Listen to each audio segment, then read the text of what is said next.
Yo, yo, yo, yo, yo, yo, yo. Real quick in this bitch for another little quick video. This ain't no podcast or nothing. This is, once again, it's still kind of tailored around the music industry. So that's that for my Snyder Cut people. But it all kind of fits together because the music industry and the entertainment Hollywood industry works hand in hand, owned probably by the same people. And we can probably get something out of both when we put them shit together and figure what's going on. Um, so that's what I'm gonna do.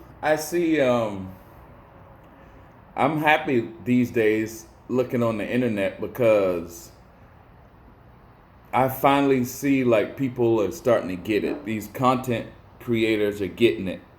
These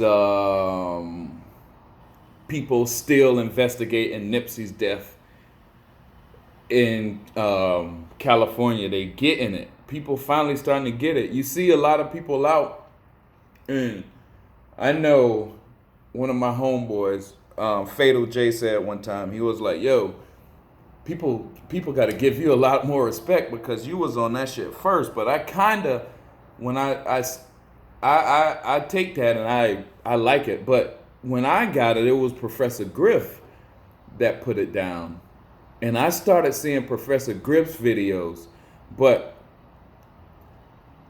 I think I was gravitated to that shit because at the same time in that time of my life, I was just researching that type of shit. And I remember everybody was just thinking I was weird or thinking something. And I didn't even know I was so interested to study this type of shit.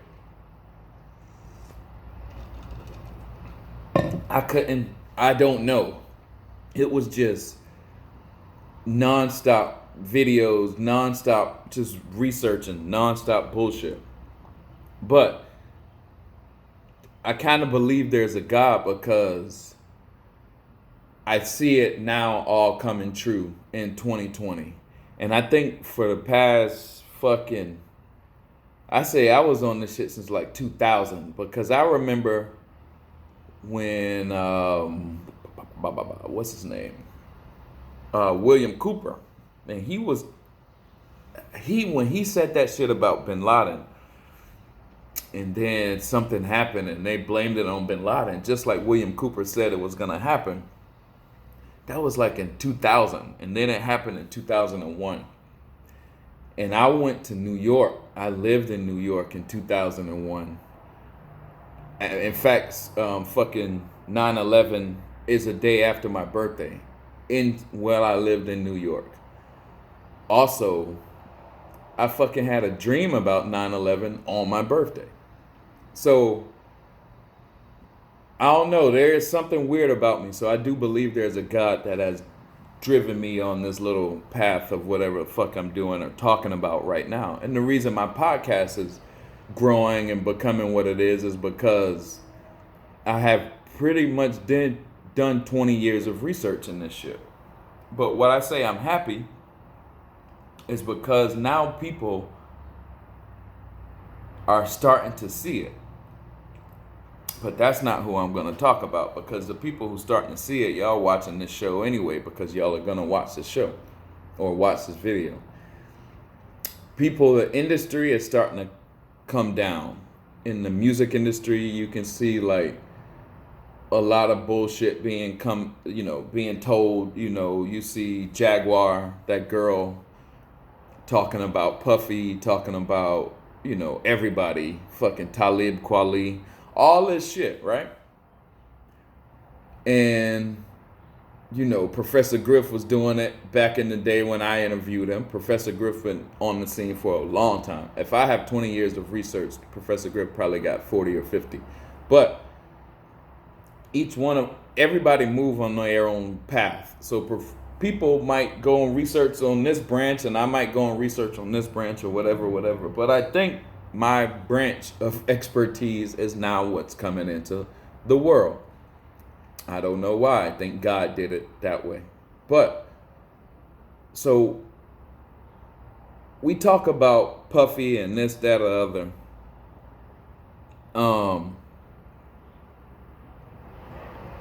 People been saying this shit, right? About Puffy. But it's like a lot of people didn't believe it. People have been saying the worst about Puffy and Jay-Z. A lot of people didn't believe it. People just been saying the worst about the industry, and just people don't be believing it. So that's how it goes further along. But the reason shit like this goes on is because, one, people don't speak up. Two, people don't believe it when they speak up, so we don't act on it. And the reason we don't act on it, because the person that spoke doesn't have enough credibility to move mountains. And the people that have enough credibility, quote unquote, are leaders, are celebrities. They don't speak, so they don't move mountains.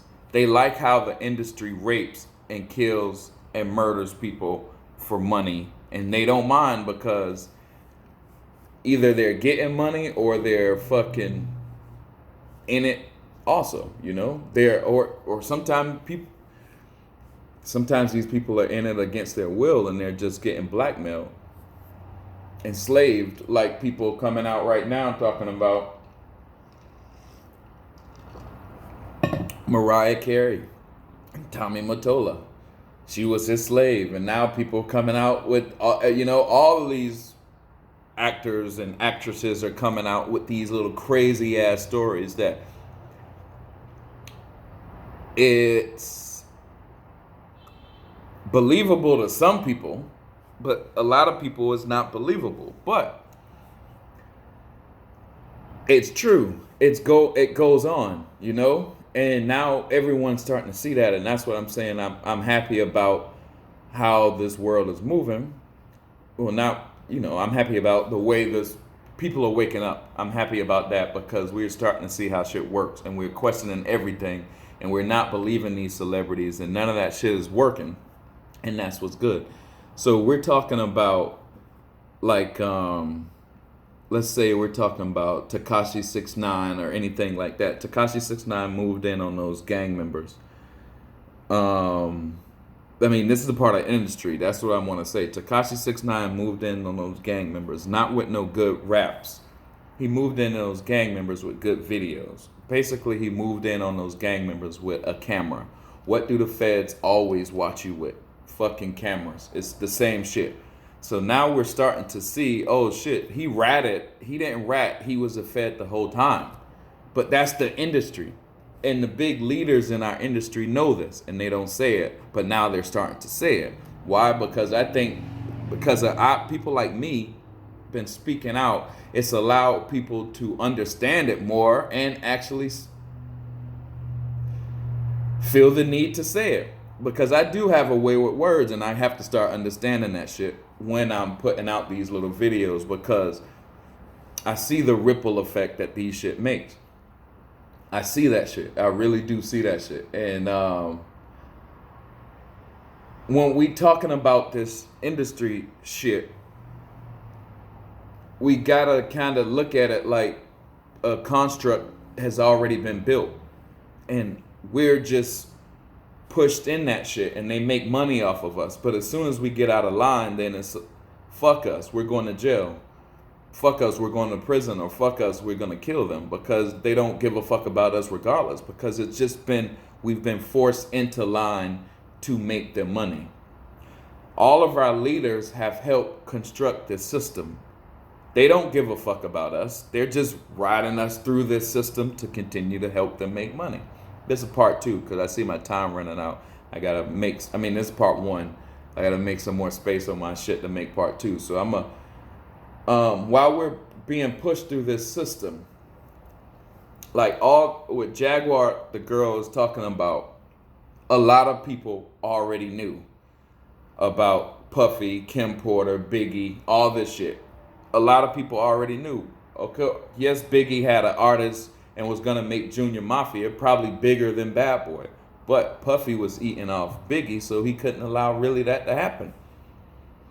Yes, Kim Porter probably got him in some fucking compromising positions, because a lot of people have got them in compromising positions. But look at us as the culture. We allow this shit.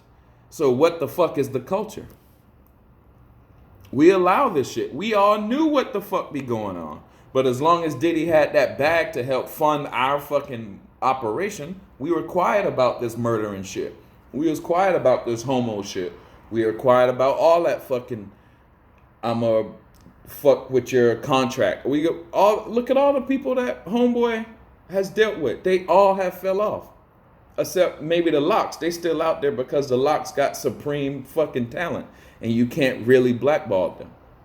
But mostly everybody else have fallen off. But this is what the industry do. It chew you up and spit you out, and you never be paid for it. You never be paid for your energy. And it chew you up and spit you out on some wild, wild shit. Whether it's sex trafficking, drug trade, gang shit, FBI surveillance, or anything like that. It all goes on. So are these people really our leaders? No, they're not. Do they want to make a buck off us? Yes, they do. This is part one. I'm going to go into the next one, the digital world, on part two. Because that's where it's going at. And you see they're all being prepared. It's no coincidence. Everybody is going at Spotify right now. Because the world is going digital. And they got to make a new platform because Spotify is already eating so much off us.